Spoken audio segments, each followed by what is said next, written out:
that they are not missing program presentation. It's fine if they don't hear some of the insights I give right now. So just as a reminder, we talk about ecology and environmental sciences in Germany. All right, now let's start with the most interesting part as we go to the program presentation. And the first program to be presented is Master Global Change Ecology, and this is from the University of Bayreuth. Thank you. I will share my screen now. My name is 𝘗𝘢𝘪𝘥𝘷𝘦𝘳𝘆. I'm introducing to you the program Global Change Ecology, which is a Master of Science program at the University of Bayreuth. We do it together with the University of Augsburg, but most of the courses, more than 90%, are given in the university in Bayreuth. This program is part of the elite network of Bavaria, which offers a plentitude of additional options to you, like soft skill courses and meetings with scientists, like Nobel Prize winners and so on. So Bayreuth is a small city, very safe and secure and beautiful, in the middle of Germany. So in northern Bavaria, more or less in the middle between Berlin, Munich and Cologne, in a region called Franconia. So it is famous for the music, for the concerts, for the Wagner Festival, for classical music, but also for food and for the way of living. So it has a high density of microbreweries, which are more than 500 years old. The university on the other side is very young, so it has this year the 50th anniversary, so all the buildings are very modern.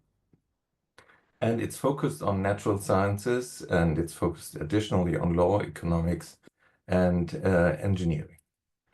So our program, Global Change Ecology, is addressing maybe the most pressing topics to human societies in this century. So global changes are many different qualities: biodiversity loss, climate change, microplastics, pollution, and also the increase of the human population, changes in way of life, connectivity, transport. So all this is included in the program. We have three core areas, which are the environmental changes which are going on. So most of all, abiotic changes like climate change, the ecological changes like biodiversity loss, and also the societal changes. So this program is by the design by itself already interdisciplinary. And in these fields, we offer modules, and we offer more modules than you can take in one program, in one study. So you need to make decisions. So it's programs about land use change, biodiversity and ecosystem functioning, ecosystem services, climate policy, governance. And within each of these modules, which is organized in a Gantt chart, more or less like this. So the first semester starts with an introduction to global change ecology. And then you have the three colors for A, B, and C modules. So all of them are running through the three terms, one, second, and third term. And then it's accomplished by modules and courses about methods, internships, science schools, and also free choice. And you can add to your field that you want to specialize also a focus module and research skills. It's finished then with a master's thesis, which is mostly done in the style of scientific publication. Here you see the large amount of courses that are given, like 17 courses in the module A on environmental changes, 17 courses in ecological changes, and 15 courses in societal changes, and a very broad spectrum of methods which are offered dependent on where you're coming from, because we don't make any precondition for the kind of bachelor program that you're coming from. So this is just some examples for methods courses like statistics, vegetation sensing, science, remote sensing, GIS, communication, academic working skills, field courses, and so on. So, but this is, as you can see, just a haphazard selection of some examples. Our students are international. All the courses since the beginning, more than 20 years ago, of this program is all in English. Our students have come from almost all countries of the planet. Currently, the enrolled students that you can see here over the 3 different terms in Bayreuth and the master thesis are also coming from different continents, with a focus, of course, in industrial countries, but also India, Nigeria, and also Brazil, Canada, United States. We do a series of activities to bring these international students from very different fields of expertise together in the nice landscapes of northern Bavaria and Franconia, like in the 𝘱𝘢𝘵𝘯𝘪𝘕 with the granite rocks, or in the cultural city of Bamberg, which is World Heritage. And we organize our own science schools. Like recently, just like 10 days ago, I came back from the Canary Islands, where we do an international school with also international professors on ecological changes. Here you can see some examples of this island, which is like a mini continent. And the aim is there to train doing science. So it's not an excursion. It's not that we would tell the students what to do, but we want the students to develop their own project, implement it, collect their own data, do the statistics, the analysis, and then write a paper about the study on an island where they have never been before. We also enable our students to participate in global international political conferences, like the COPs on climate change or the COPs on biodiversity loss. And this was in Dubai. So this is very frequently, all these students are participating at the IPBES, so the Intergovernmental Panel on Biodiversity and Ecosystem Services in Bonn annually, where our students are a regular feature to these conferences of the United Nations. We have a student board that is more or less the advocates of the students to really communicate between students' needs and perceptions, and also the professors and the staff that is involved. And I'm very proud that our students have created their own alumni organization. It's called FROG, Friends of Global Change Ecology. So it was not the professors who did that, but it was the alumni and the students who created their own association to support our study program and to support students and alumni coming from this. They also have their own blog to inform about the activities, and they are also going into practice, like in this climate forest, where they were planting trees of different kinds for the future, to also have the feeling to do something in practice and hands-on, and not just learning about theory and methods. So the Elite Network of Bavaria is a fantastic structure where this program is just one of them. So the other programs are like on medicine maybe, or law and technology. So ours is the only program that is focused on ecology. And this enables also additional structures and additional support, also financial support to our students. The membership in the Elite Network is also reflected in the graduation ceremony, where our graduates receive their documents not by me or by the president of the university, but from the Minister of Science and Arts of the state of Bavaria. So the application is open. We already have a series of applications. I think like 40 or 60 applications have come in already now. The deadline is 15th of June. All the information is provided here. We have a application process that goes through several steps.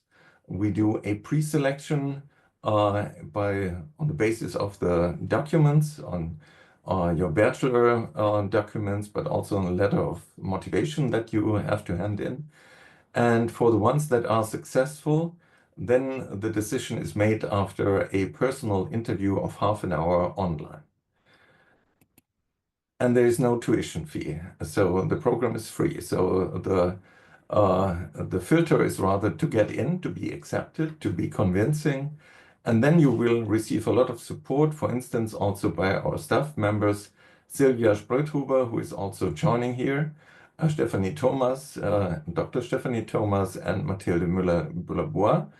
And so these three people are responsible to manage that anything goes smoothly from your application to the enrollment, and then also to the courses and the final graduation. So thank you very much. I think I am still in time, and I hope that you get interested in our program, and don't hesitate to get in touch with us. Thank you. We are about to hear the second presentation from Professor Dr. Carsten Mann, who will present another Master in Forestry System Transformation. Eberswalde University of Sustainable Development on the location on the slide, and some program facts. Good afternoon, everyone. My name is Carsten Mann. I work at Eberswalde University for Sustainable Development, and I guess most of you have no idea what and where Eberswalde is. It is a rather small city, about 40 kilometers northeast of Berlin, which is already an advantage. So you can have the spirit of Berlin, but also enjoy the nice and calm landscape of Eberswalde. And Eberswalde, it's kind of known for its forestry education. We have a very old forestry school that dates back to 1830, focusing on higher forestry education. And after the reunion of Germany, Eberswalde University made a smart move, which is to opening up its study programs towards green professions. So you can still study forestry, and I will introduce a forestry study program in a second. But we also decided to become much more international, and now you find most of our study programs being consequently taught in English. Okay, I will talk about forestry system transformation. It's one of our more recent study programs, and it is still a study program dealing with forests. But it's not a traditional forestry study, but it's more focusing on the linkages and on the interdependence of forests and people. So what do we as a society expect from a forest to fulfill certain function and to provide us certain goods and services? And that a forest kind of delivers us with timber and non-timber forest products, it's well known, but forests do provide many more kind of services to us when it comes to the protection of biodiversity, carbon storage, creating identity for us in a particular landscape, or to provide us spiritual inspiration, something that we now express through the concept of ecosystem services.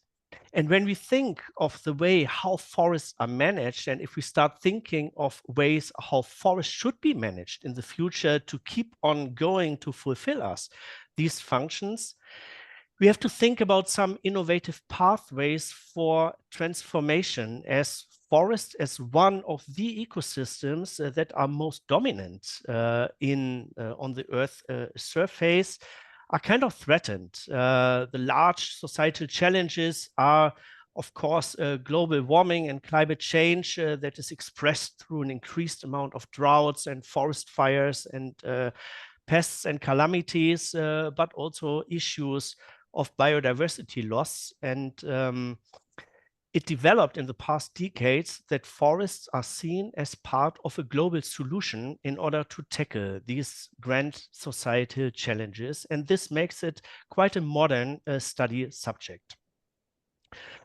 So as a point of departure for our study program, we ask us the question, what needs to be changed in the way how forests are managed when we take the different societal demands serious?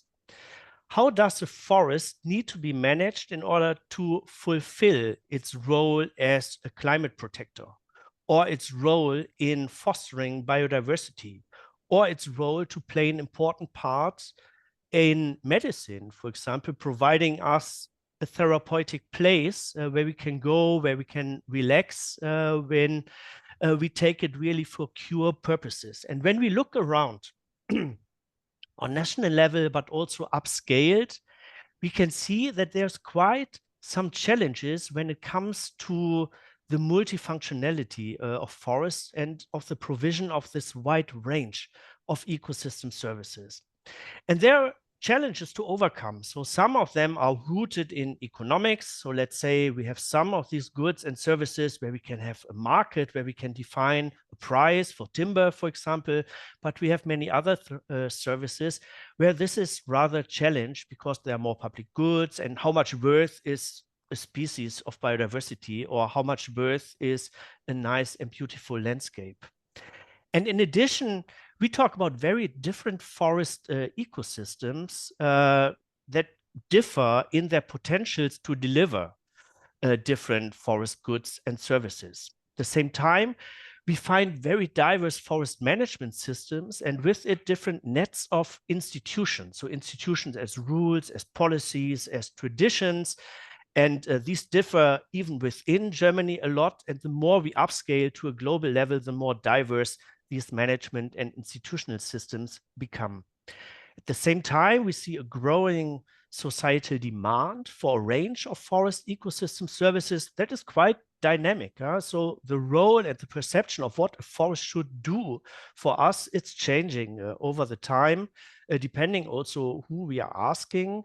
And we are confronted with a lack of knowledge and a lack of co-created solutions and policies. So how can we best manage a forest, and how can we coordinate its societal use? However, when we look around in the landscape, we can see quite many good examples that are successful in managing forest for its multiple functions and the multiple provision of ecosystem services, but often these examples are very local and run in niches. So what is FST, Forestry System Transformation, about? It's about novel forest management and planning approaches. It's about the identification and the assessment of global trends and impacts. It's about new policy and business models for forest ecosystem service provision. It's about methods for dealing with these diverse societal interests, with conflicts, and the identification of trade-offs in natural resource management. And it's about the elaboration of possibilities for innovation and transformation. And basically, this picture kind of presents an overview of our study program. In the center, we focus on forestry systems, which we understand as linked social ecological systems, where we as a society pose demands, have interests, we pose them, we translate them into policy and management, how an ecosystem, how forests are managed, and in return, these provide conditions for us to fulfill, to develop in the future. And we take a look on these forestry systems from 4 different perspectives. One is a perspective on forest management and ecosystems. So what can we do? What is at stake on different management approaches to manage a forest, from plantation via multifunctionality to climate smart forests? Another perspective is on economic systems and rationales. So if we want to provide a larger range of ecosystem services, what needs to be changed on the economic reference system? So here we talk about ecological economics, we talk about institutional economics. We have a perspective on forest governance and policy. How can we coordinate the societal uses of forests? How are actually policies designed? How is a problem framed? How is an agenda set? How can policies be assessed in a multi-stakeholder way? And the 4th and last perspective is one of innovation and transformation. If we really think about transformation, of trying things out, what is the role of an innovation? How can we create conditions in order to try new things out and then to learn about potential upscaling conditions? Now, if you think about these 4 different perspectives and we kind of flip them, and here we have, let's say, the module structure of our first and the second semester, or the first year of our study program. In the first year, it is about the assessment of the status quo. How comes that the forestry situation looks like it is in the moment? And the second year, it's more about a forward-looking perception on transformation. And in our study program, we have block modules of 3 weeks, where we first deal with forest resource management and a module starting, which is called Future Management Systems 1, where you learn about different forest management approaches. This is followed by a module on ecological economics called Rethinking Environmental Economics, where you learn about different economic schools and concepts, the ecosystem service concept and valuation approaches, followed by a module on governance and policy, followed by a module of innovation and transformation. It's pretty straightforward. So each semester, it's kind of a set of 4 large modules, the key modules representing these 4 dimensions.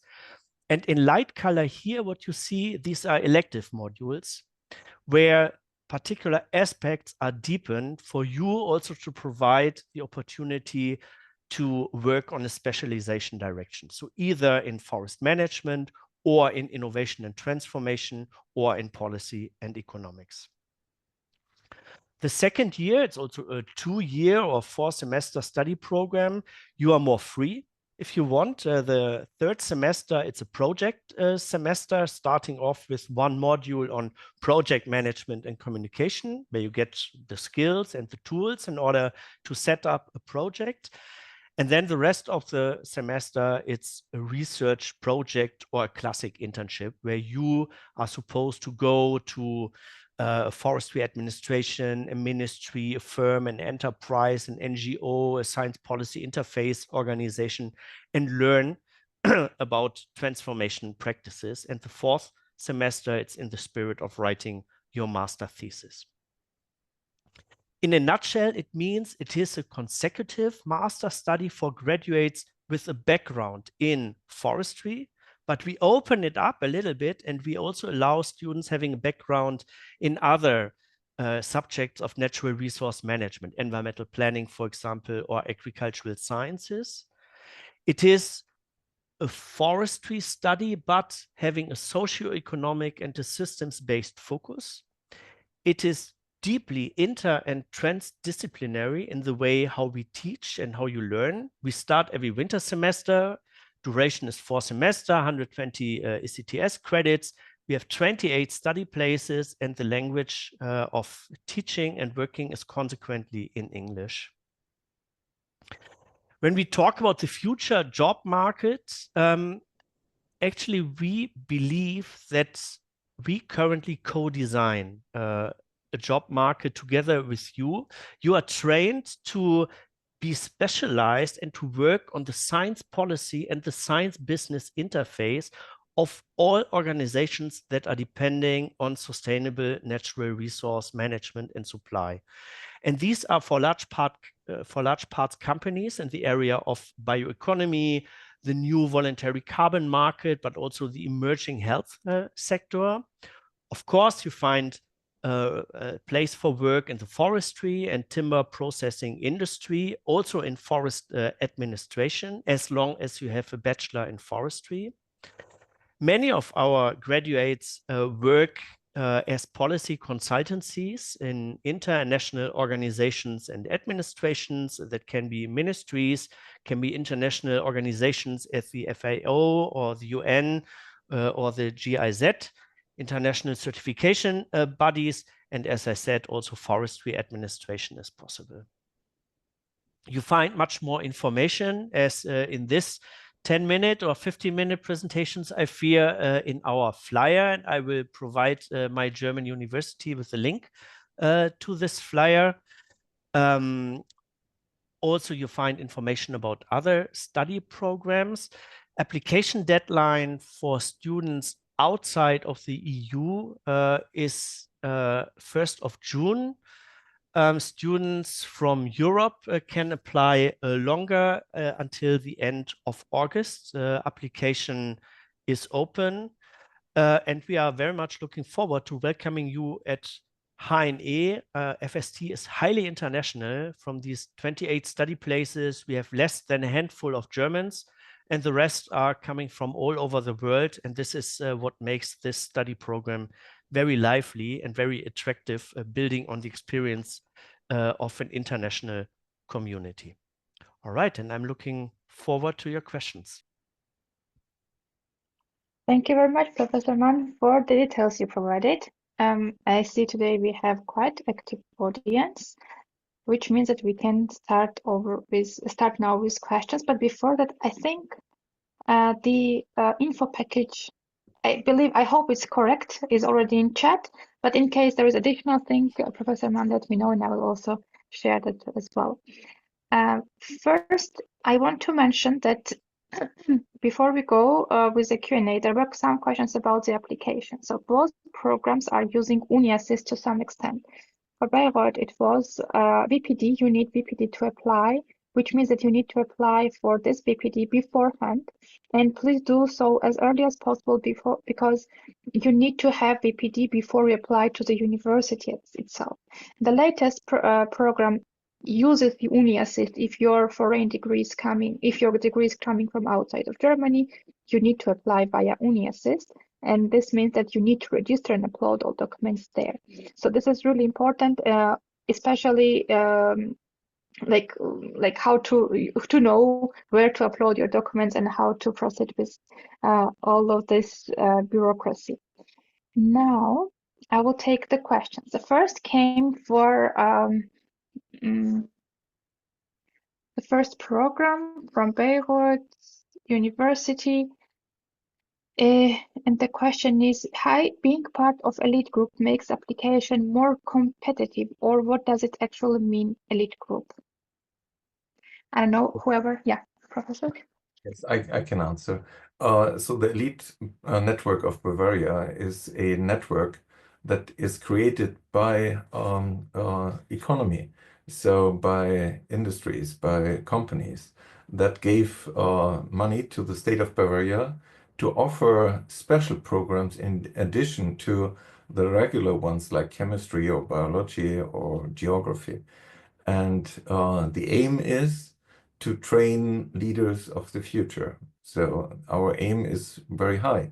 So we don't want to train a large group of workers. We really want to encourage students that are highly motivated and capable to take a lead for the future.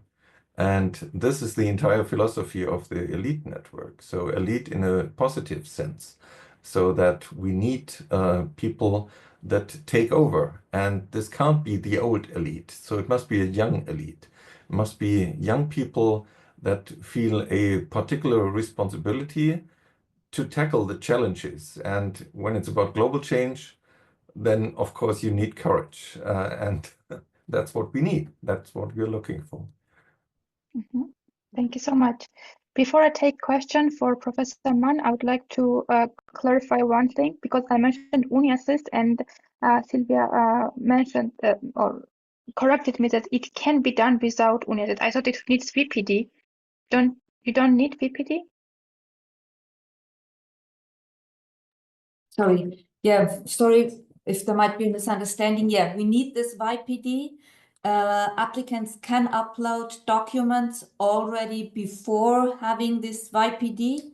Okay. So yeah, we see that there are applications to come and to be completed, but unfortunately they cannot be processed without this VPD. Mm-hmm. Mm-hmm. So yeah, you need the direct link to application portal is also in chat, but uni-assist you need for this VPD, and that's why yeah, you still need to more or less start the application early to have it complete by the deadline. Thank you very much, Sylvia, also for the clarification. It also helps to know that you can start process meanwhile you are waiting for the VPD. Professor Mann, the question was for you. Can I focus my studies more towards ecological transformation of forests, or does the curriculum lean heavily on economic and policy dimensions? Yeah, good question. Basically, we built our study program on these 4 different perspectives on equal parts. So forest management, so classic content of forest management makes up 1/4 of the study program. And half of it is economics, and it's in political sciences. However, with the elective modules, you can extend the amount of forestry studies that is part of your study program. So when you take all the electives related to forest management, at the end, it's about 1/3 of the content really closely related to forestry, forest ecology, forest management. But again, it has a socio-economic focus. That is the particularity of the study program. Thank you so much. The next question I will take for both of the programs, but maybe I can stay with you, Professor Mann, and then we go to Bayreuth. Will the German certificate and recommendation letters improve the admission chances? You mean? If they additionally provide a recommendation letter and certificate of German knowledge? I would say no. Like, our entry requirement is a B2 English certificate. So this is what we really check. If you don't have, you can do it also during the first semester, but it's really needed. We don't need a motivation letter. And sometimes we know that in urgent cases, we can provide a support letter in order to speed up the visa process. Sometimes successful and sometimes not very successful. So getting a visa is the main challenge, especially in some countries. So when you're interested, start as quickly as possible with your application. Thank you. Yeah, Professor. Well, I can also say that for our courses, German is not needed, but we do offer also German courses, because if you study in Germany, it's an additional value that you gain when you also have German language skills. But for the study program itself, it's not needed at all. Thank you. And usually, dear attendees, it's recommended to closely follow the required documents, because additional things may not be checked, and then you are also taking time for unnecessary, necessary, but also not that important for the application process thing. So another question was for Bayreuth. Thank you so much, Professor, for the presentation. I will like to ask for the admission criteria for the program and the minimum GPA to be qualified for the program. Does students from the program of microbiology, student from a program of microbiology eligible to apply for your program? Yes, so not only this. So as our spectrum of courses is very broad, we even had students that studied philosophy before, geography, geology, chemistry, physics, mathematics, biology, so anything that you can imagine. But of course, then you have to explain why this program is of particular interest to you. If you come from microbiology and you go to the global scale, you need a good argument why microbiology will be important at this scale of spatial resolution to tackle the problems of the future. And of course, I could imagine how to do that, but you need to be convincing. So basically, it is your grade in your bachelor that counts. So that is really important. And then it's the letter of motivation that explains why you go for our program. And when you made it through this filter, then the final decision is made in a face-to-face interview on Zoom with half an hour. And that is where 2 professors will check whether your interest and your motivation is really matching very well with our program. But we don't say that you need to show a certain course spectrum that you learned before. You can come from any discipline. Thank you so much. Just to follow up, this applies also to GPA, so there is no cut GPA, but the better, the more chances you have, right? So it's the GPA together with the letter of motivation. So if the letter of motivation is excellent, you can compensate also for a GPA that is maybe not so perfect, and also the other way around. But then that all does not count anymore when you go into the interview. So in the interview, the final decision is made, because we want to see if this person that I'm talking to is really the person that wrote this letter, and is really the person who had these courses that were so excellent in the university where she or he is coming from. Thank you so much. Professor Mann, you said there is no need for motivation letter. Can you give us some hope how somebody can compensate if the GPA is not excellent? Yeah, our main access criterion is your background defined by your bachelor program. So ideally you have a background in forestry.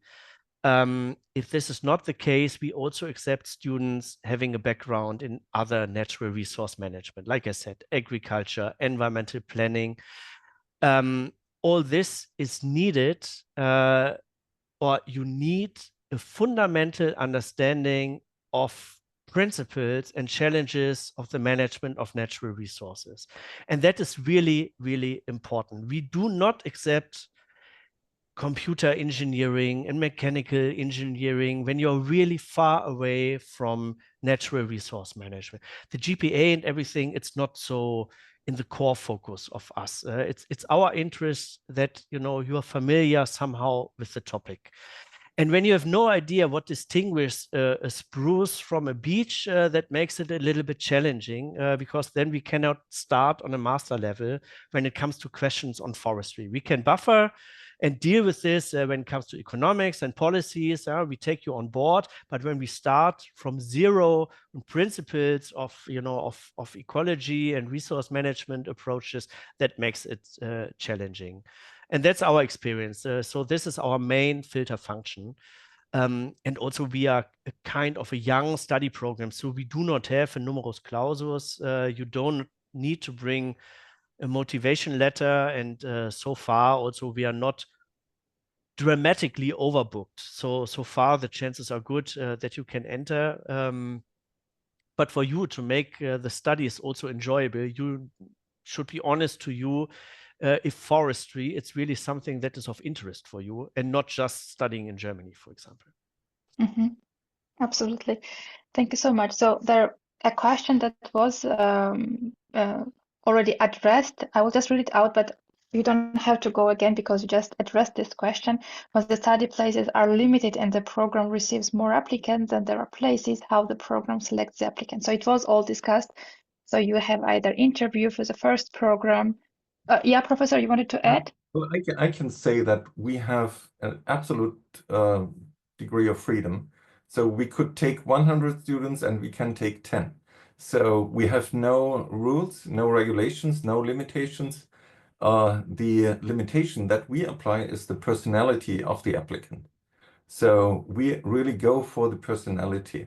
And then so mostly we range between 20 and 30 students maybe, but could be more, could be less. We have no obligations to take a certain amount. And we have about 10-fold applications. That's true. So we have much more applications than we take in the end. But this is due to the filters that I mentioned before. So the GPA, of course, as well, and the letter of motivation, and then the interview. And then this explains that in the end, we have a group of students that is highly committed to the topic and totally fascinated, and they really want to change the world, and hopefully they will do so. Great, thank you. And Professor Mann mentioned that so background is really important, and that you have also good chances to, as the young program, you have also good chances to be at it. Of course, if you do not have the background information, in forestry, then unfortunately you will not be eligible to apply. The question is, hello, is prior work or internship experience in environmental topics an advantage? Whoever wants to take this. I think it came during Professor Mann's, according to time. I think so. I can start. I mean, even not required, many students do provide a motivation letter, and especially students who do not have a background in forestry, let's say, or in agriculture. And sometimes then they explain why they now have an interest and consider knowledge in resource management being important and what motivates their shift towards this.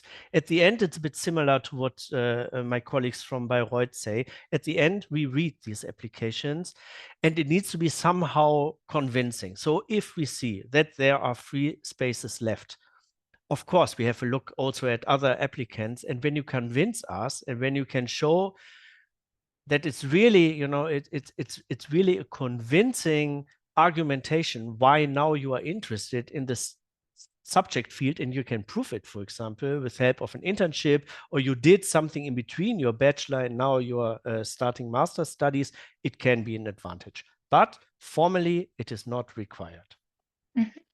Thank you. I would also underline this and say, coming back to the example of having a bachelor in microbiology or in biotechnology, and if you then have an internship in biotechnology and you want to specialize also in biotechnology, then our program is not the right choice for you. But if you studied biotechnology and then you did an internship in a national park, and that your ambition is to become a leader in nature conservation in your continent or something like this, even if you did not do that in your bachelor's studies as the main focus, so that would open the doors then, of course. Thank you. And the question. The first is to know if one is enrolled in this program, maybe both of the programs, can we refer this in this case? Is there a possibility for learners to return to their countries of origin for the case studies for their master thesis? Can they involve other professors from other universities in the supervisory committee? And the last question is about English language. So is it possible to submit the certificate later? English.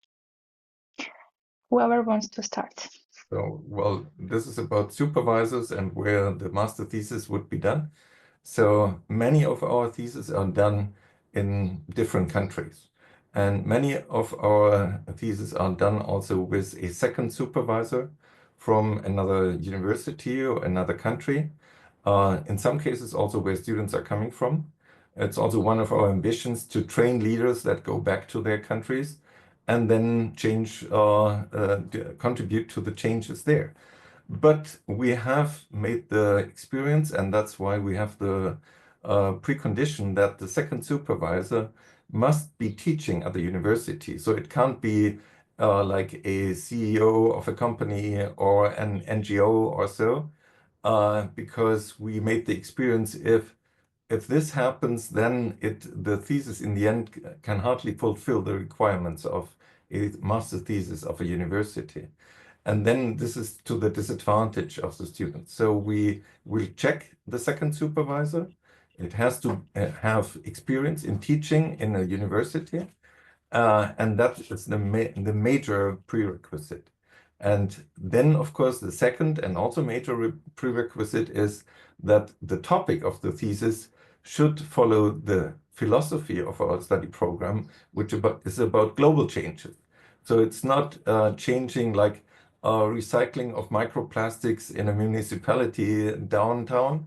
That's not our aim. So that is very local and very specific. So the topic also must fit to our program. And then we are open-minded.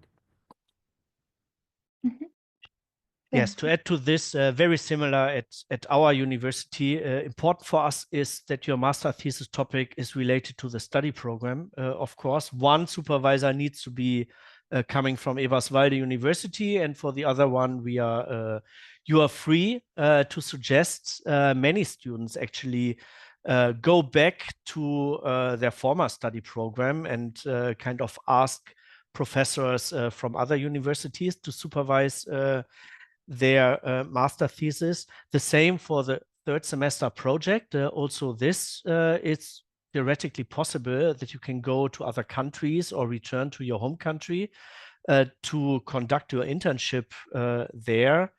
We have also students who were actually sent or who were working before in, I don't know, the Forestry Commission, for example, and who were then sent to conduct their studies with us in order to go back then and to fulfill kind of more change agent functions later.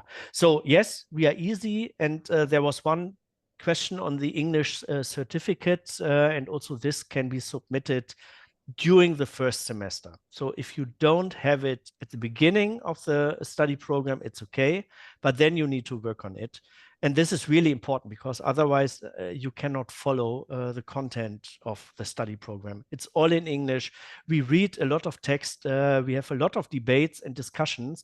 And when you are not able to follow these discussions, and if you're not able to somehow express yourself in English, you run into problems. Well, I would also like to add that we have a very wide network of institutions and colleagues where we have a scientific collaboration because, well, we have a research focus.